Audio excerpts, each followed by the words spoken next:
नमस्कार, आपके साथ मैं हूं सुचेता कुकरेती और आप देख रहे हैं महाभारत। और महाभारत में आज पूछ रहे हैं कि मोदी 3.0 कोई शक है क्या?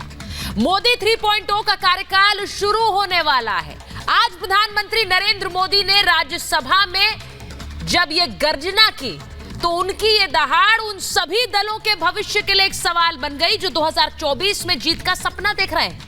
नरेंद्र मोदी ने कहा कि 3.0 का कार्यकाल शुरू होने वाला है। मोदी 24 में अपने तीसरे टर्म के लिए आ रहे हैं। क्या इसमें किसी को भी शक है? आज इस पर कर रही हूं महाभारत, क्योंकि मोदी ने आज कहा कि जिन नेताओं की खुद की गारंटी नहीं है वो मोदी की गारंटी पर सवाल उठाते हैं। आज पूछ रही हूं कि क्या विरोधियों की गारंटी खत्म मानिए? ये सवाल इसलिए क्योंकि नरेंद्र मोदी जिस कॉन्फिडेंस के साथ अपने तीसरे टर्म की बात करते हैं वो कॉन्फिडेंस अभी तक विपक्ष में पूरे दलों को साथ लेकर सीट शेयरिंग को लेकर भी नहीं आया है। और नरेंद्र मोदी तीसरा टर्म शुरू करने की बात कर चुके हैं, लेकिन आज उन्होंने जो हमला किया है उस हमले पर भी बताना चाहती हूं। आज उन्होंने किस तरह से राज्यसभा के अंदर कांग्रेस पार्टी पर हमला बोला और कांग्रेस पार्टी के साथ साथ जिस नेता पर हमला बोला उसके बारे में आपको बता देते हैं। आज नरेंद्र मोदी ने कांग्रेस पर हमला बोलते हुए बिना नाम लिए राहुल गांधी पर हमला बोला। उन्होंने कहा है कि नॉन स्टार्टर कौन है? मोदी ने राहुल गांधी को नॉन स्टार्टर बताया। उन्होंने कहा अपने युवराज को आपने एक स्टार्टअप बना दिया है। स्टार्टअप यानी एक शुरुआत, लेकिन ना वो लिफ्ट हो रहा है ना वो लॉन्च हो रहा है। वो स्टार्टअप जो कि एक तरह से फ्लॉप हो गया है, जिनके नेताओं की खुद की गारंटी नहीं है। ये कहा आज नरेंद्र मोदी ने। वो मोदी की गारंटी पर सवाल क्या उठाएंगे? कांग्रेस की दुकान आउट ऑफ वारंटी है, यानी मोदी की गारंटी पर सवाल क्या उठाएंगे? आपकी खुद की दुकान आउट ऑफ वारंटी है। नरेंद्र मोदी ने आज राहुल गांधी पर स्टार्टअप वाला हमला बोला है। लेकिन इसी के साथ साथ आपको यह भी बताती हूं कि नरेंद्र मोदी 400 पार कैसे करेंगे, कैसे वो पूरा एक गठजोड़ बन रहा है जो मोदी के साथ जोड़ रहा है और बाकी से तोड़ रहा है।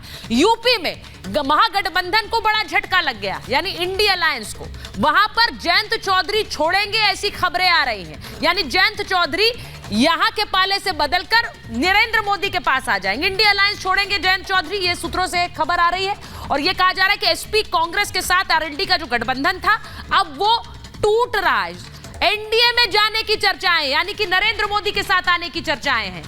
4 लोकसभा और 1 राज्यसभा सीट उन्हें बीजेपी देगी, यानी कि वहां पर एक टूट है। 12 फरवरी को बड़े कार्यक्रम में इसका ऐलान संभव है, यानी कि जयंत चौधरी भी अब वहां से छिटककर इंडिया अलायंस से छिटककर नरेंद्र मोदी के साथ एनडीए में आ सकते हैं। मोदी योगी सरकार की वो तारीफ कर चुके हैं कई बार हाल फिलहाल में। और जाट बहुल जो पश्चिमी यूपी है वहां पर जयंत चौधरी और आरएलडी का दबदबा है, इसीलिए ये बड़ा झटका होगा। अब अजीत पवार की पार्टी ये असली एनसीपी है, ये कल चुनाव आयोग ने कह दिया। उन्हें जब चिन्ह दे दिया एनसीपी का, अजीत पवार को एनसीपी का असली हकदार मान लिया। अब इसके साथ क्या हुआ है? इसके साथ ऐसा लग रहा है कि उद्धव ठाकरे भी समझ रहे हैं कि सही समय नहीं है इंडिया अलायंस में रहने का, और इसीलिए एनसीपी शिवसेना टूटने पर उद्धव के भी सुर बदल गए हैं। वो क्या कह रहे हैं? पुराना रिश्ता बताकर एनडीए में आने की हिंट कर रहे हैं। वो कह रहे हैं मोदी जी हम आपके दुश्मन थोड़े ही थे, आपने हमें दुश्मन मान लिया, हम आपके साथी थे, शिवसेना आपके साथ थी। ये बदले हुए सुर इस समय क्यों? क्या एक और टूट इंडिया अलायंस के सिर पर मंडरा रही है? उन्होंने कहा हमने अपनी जीत के लिए, आपकी जीत के लिए प्रचार किया था। ये नरेंद्र मोदी को उद्धव ठाकरे का बयान था। मोदी जी आपने हमें खुद से दूर कर दिया। तो क्या आप वो दूरी खत्म करके वापस नरेंद्र मोदी के पाले में आना चाह रहे हैं उद्धव ठाकरे? इसीलिए आप उन्हें यहां देख रहे हैं। ये कतार पीछे बढ़ती जा रही नरेंद्र मोदी के। अब आपको बताती हूं कैसे अगला चलाइए। न सिर्फ उद्धव ठाकरे बल्कि अब एक बड़ा चेहरा जिनकी आज मुलाकात हुई है, इंडी का साथ एनडीए में शामिल हुए हैं। इंडी का साथ छोड़कर नीतीश कुमार आज दिल्ली में प्रधानमंत्री से उन्होंने मुलाकात की है। उसकी तस्वीर भी आपको दिखाऊंगी। बिहार में सभी 40 सीटें जीतने पर यह प्लान बना रहे हैं। विधानसभा में फ्लोर टेस्ट से पहले प्रधानमंत्री से यह मीटिंग थी। बिहार में 12 फरवरी को बहुमत परीक्षण है। तो ये जो कतार आप नरेंद्र मोदी के पीछे देख रहे हैं ये उन साथियों की है जो कभी उस तरफ रहा करते थे, लेकिन अब नरेंद्र मोदी के पीछे क्या आ सकते हैं ये सोचिए। ये रिपोर्ट पहले देखिए फिर महाभारत। हमारी सरकार का तीसरा टर्म दूर नहीं है। मोदी 3.0 विकसित भारत की नींव को मजबूत करने के लिए पूरी शक्ति लगा देगी।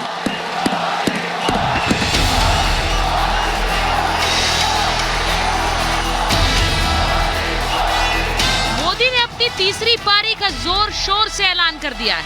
24 के चुनाव में बड़ी जीत हासिल कर मोदी 3.0 का बिगुल फूंक दिया है। तीसरी बार मोदी सरकार, ये तो तय है। और मोदी के इस इरादे पर कांग्रेस अध्यक्ष ने भी मोहर लगा दी। खड़गे ने मोदी 400 पार कहा तो पीएम ने उनके आशीर्वाद को सिर आंखों पर रख लिया। खड़गे जी भी एम्पायर नहीं है, कमांडोज नहीं है, तो चौके छक्के मारने में मजा आ रहा था। लेकिन एक बात खुशी की रही, उन्होंने जो 400 सीट एनडीए के लिए आशीर्वाद दिया, आपके आशीर्वाद मेरे सर आंखों पर। लोकसभा के बाद राज्यसभा में भी मोदी उसी तेवर के साथ नजर आए और अपनी विजय का शंखनाद कर विरोधियों के अरमान ध्वस्त कर दिए। राष्ट्रपति के अभिभाषण पर धन्यवाद प्रस्ताव का जवाब दे रहे प्रधानमंत्री के निशाने पर सबसे ज्यादा कांग्रेस रही, तो इंडी गठबंधन की सिर फुटबल पर भी मोदी ने जमकर तंज कसा। पश्चिम बंगाल से चैलेंज आई है कि कांग्रेस 40 पार नहीं कर पाएगी, 40 पार नहीं कर पाएगी।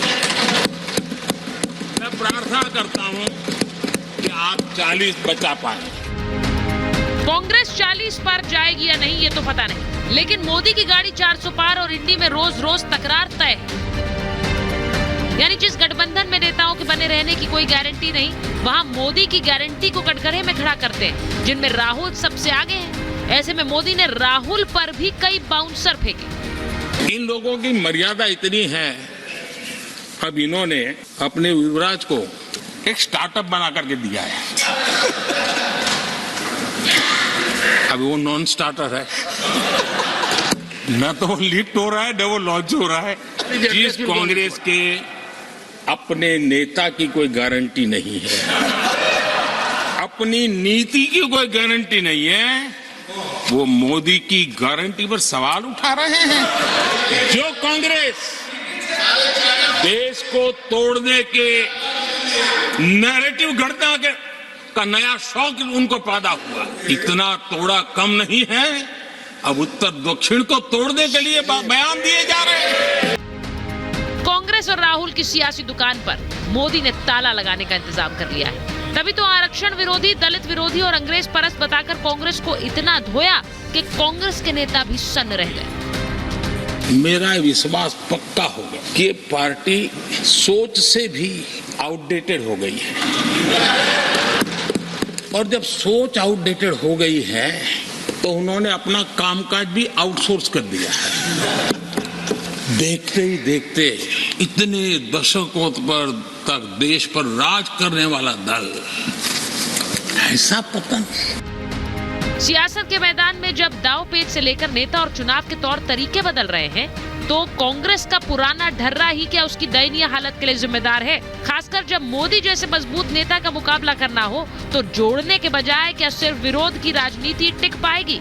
मोदी 3.0 के विजन बनाम कांग्रेस की इसी विरोध पॉलिटिक्स पर आज की महाभारत।